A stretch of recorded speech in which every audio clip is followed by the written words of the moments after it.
Бекмамат Осмонов атындагы Жалал-Абад мамлекеттик университети, Жалал-Абад коллежди, педагогика жана социалдык иштер бөлүмүнүн окутуучусу Миңбаева Жайнагүл Анваровна. Тема сабатка үйрөтүү методикасы. Сабактын максаты даярдоо мезгилинде окууга жана жазууга даярдык көрүүнү билесиңер. Кеп, сүйлөм, сөз, муун, тыбыш, тамга менен иштейсиңер. Даярдоо мезгилинде жүргүзүлүүчү жумуштарга практика жүзүндө иш алып барасыңар.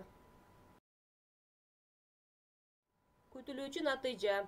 Даярдоо мезгилинде окууга жана жазууга даярдык көрүүнү билет. Анализ синтез методу менен иштейт. Даярдоо мезгилинде жүргүзүлүүчү жумуштарды практикалайт.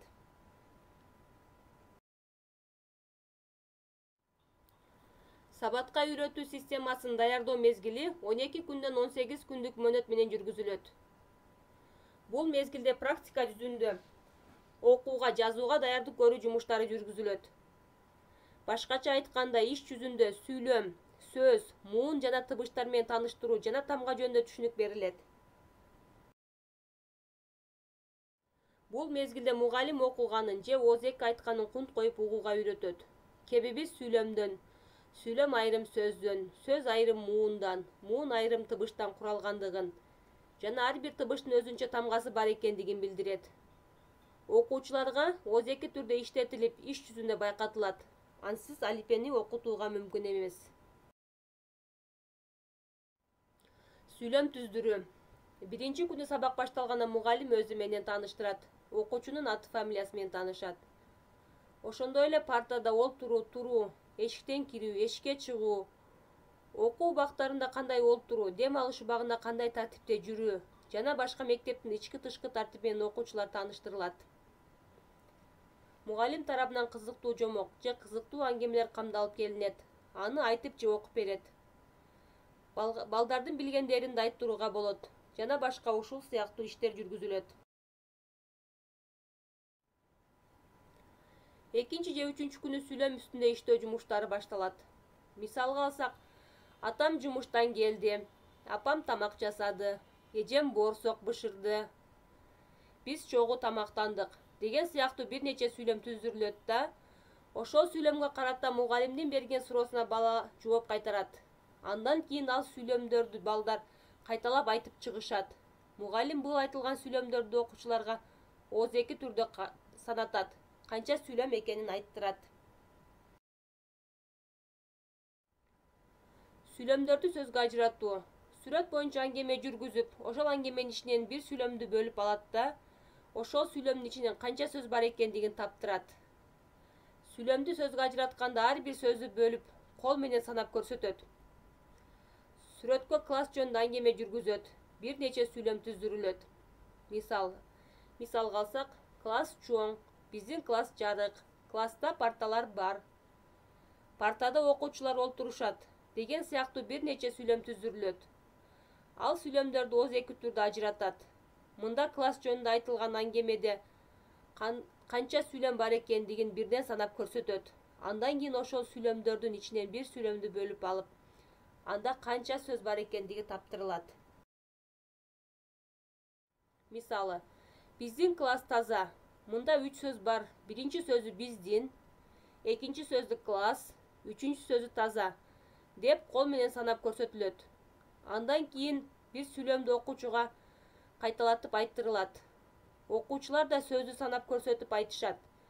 Маселен, китептеги сүрөттү көрсөтүп, мугалим: бул кимдин сүрөтү? Окуучулар: бул баланын сүрөтү. Мугалим: бала эмне кылып жатат? Окуучулар: гүл берип жатат деп жооп беришет. Мында бала окуп жатат деген сүйлөмдү бөлүп алат да сөзгө ажыратат. Мына ушул тартипте сүйлөм сөзгө ажыралат. Мында окуучулар сүйлөм түзүлөрүн, сүйлөмдө бир нече сөз бар экендигин айтышат.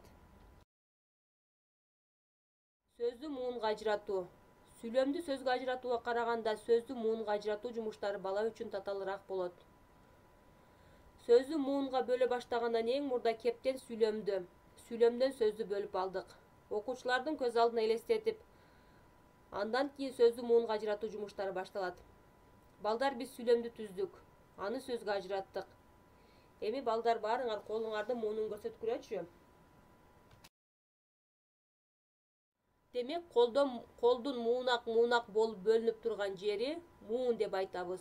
Сөзгө да муун болот. Мен сөз айтам, силер угуп тургула. Ошол сөздө үндүн бөлүнүп чыккан жери муун деп түшүнгүлө. Азыр мен апа деген сөз айтам, силер тыңшап уккула. Апа. Апа деген сөздө канча муун бар экен? Апа деген сөздө 2 муун бар экен, Демек сөздүн бөлүнүп чыккан жерди эмне деп айтабыз? Сөздүн бөлүнүп чыккан жерин муун деп айтабыз, Апа деген сөздү канча бөлүп айттым? Апа деген сөздү 2ге бөлүп айттым. 2 муунду сөздү 2 балага айттырабыз. Ушундай кылып 2-3 сөздөрдү алууга болот. 2-3 муунду сөздөрдү алууга болот. Муунга ажыратуу жумуштары да ооз-эки түрдө гана жүргүзүлөт. Сөздү тандап алганда, а дегенде муунга оңой бөлүнүүчү ачык муунду, андан кийин жабык муунду сөздөрдү тандап алуу керек. Тыбышка ажыратуу. Сөздөн тыбышты бөлүп алуу иши сабаттуулукка үйрөтүүнүн эң жогорку жери болуп эсептелет. Бул баскычта тыбышты айтуу, тыбыштын тамгасын жазуу, окуу жазууга балдарды көндүрүү болот. Ишти мындай түрү тыбыштын окулушуна жана жазылышына практика түрүндө үйрөтүү менен ал тыбышты сөздүн муунунан бөлүп алууну жана ал тыбыштан куралган сөздөрдү окуунун техникасын үйрөтөт. Муундагы тыбыштарды ажыратып окулушун билсе, жазууну катасыз жазат. Мына ошондуктан сөздүн муунунан тыбышты бөлүп алууга жөнөкөйдөн татаалга карай деген принцип колдонулат. 1 же 2 муунду сөздөрдөн көпчүлүгү ачык муунду сөздөрдөн алып тандалышы зарыл.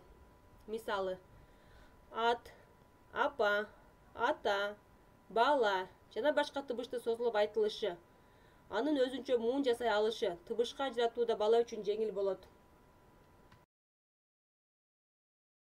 Самолеттун зуу деп учканы, тоңкулдактын дарактын тоңк-тоңк этип чокуганы, шамалдын шуу деп жүрүшү, шаардын жарылышы, комуздун күүсү, жамгырдын жаашы, салюттун атылышы, ошондой эле сааттын чык-чык деп жүрүшү. Бул добуштар жана үндөр адамдын сүйлөп жаткан сөзүндө пайдаланылганда гана тыбыш боло алат.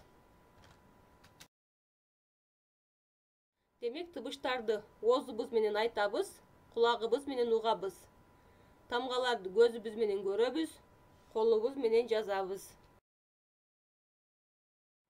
Жазууга көнүктүрүү. Сөздүн муунунан тыбышты ажыратууга көнүктүрүү менен бирге жазуу ишин да көнүктүрөт. Мында дегенде окуу куралдары менен тааныштырылат. Эң мурда жазуу мезгилинде партада кандай олтуруу керектигин, карандашты кандай кармоонун тартиби тааныштырылат. Карандашты 3 манжа менен кармашы, үчөөнүн кандай абалда болушу, көп каттуу басып кармабай бош кармоону үйрөтүү. Көп каттуу кармаса 3 манжаны талып кетиши эскертилет. Андан кийин дептер менен тааныштырылат. Жазуу дептеринин сызыктары көрсөтүлөт да жана эсеп дептери менен жазуу дептеринин айырмасы эскертилет. Алипенин бетиндеги түз таякчаларды тарттыруу, кыйгач сызык менен түз кеткен 2 жарым сызыктын кошулган жерине чекиттерди койдуруу, топ-тобу менен кыска таякчаларды жаздыруу, жогорку жана төмөнкү сызыкка жеткирип узун таякчаларды тарттыруу жана башка ушул сыяктуу жумуштар жүргүзүлөт. Биз алипеге чейинки мезгилде үндүү, үнсүз тыбыштардын эң кеминде 2-3 тыбыш менен гана тааныштырылат. Ошол окуучуларга тааныштырылган тыбыштардан сөз түзүлөт. Мына ушундан тартып алипеге чейинки мезгил аяктап, алипе мезгили башталат. Тапшырма. Даярдоо мезгилинде окууга жана жазууга даярдык көрүүнүн жолдорун айтып бересиңер. Анализ синтез методуна түшүнүк бересиңер. Даярдоо мезгилинде жүргүзүлүүчү жумуштардан бир теманы алып практикалайсыңар. Ушул 3 суроого кайтарым байланыш түзөсүңөр.